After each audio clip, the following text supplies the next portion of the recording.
রবিবারের সন্ধ্যে চলে গিয়েছিলাম বইমেলার উদ্দেশ্যে। জেলাভিত্তিক যে বইমেলাগুলো হয় সেটাই আমাদের এখানে অনুষ্ঠিত হয়েছে। দক্ষিণ চব্বিশ পরগনা জেলার বজবজ এলাকায় সুভাষ উদ্যান মাঠে সেটি অনুষ্ঠিত হয়েছে। বিভিন্ন রকমারি বই এবং বিভিন্ন রকমের সাংস্কৃতিক অনুষ্ঠান দিয়ে মেলাটি সুসজ্জিত হয়েছিল। এবং বইমেলায় গিয়েছি, বই না কিনলে হয়। আমার অনেক দিনের মনের ইচ্ছা আজকে পূরণ হলো। রবীন্দ্রনাথের উপন্যাস সমগ্র কিনে কীরমভাবে কী রকমের অনুষ্ঠান হয়েছিল তার ছোট্ট ক্লিপগুলো আমি নিতে পেরেছি, সেগুলো আপনাদের কাছে তুলে ধরছি।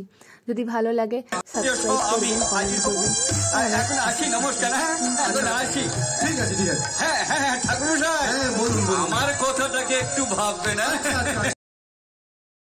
আর এই মেলাতে গিয়ে দেখা হয়ে গিয়েছিল বিশিষ্ট অভিনেতার সাথে।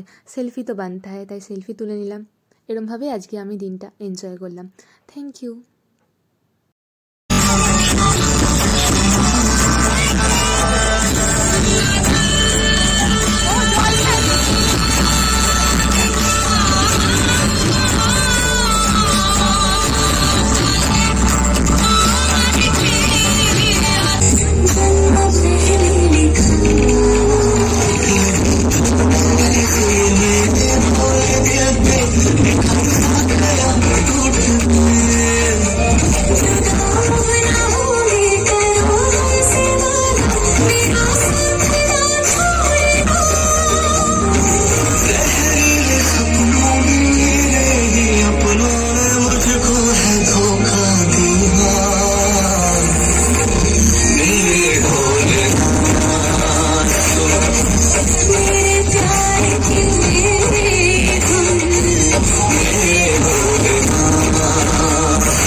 আপনাদের সকলের সঙ্গে দেখা হচ্ছে আগামী 10ই ডিসেম্বর।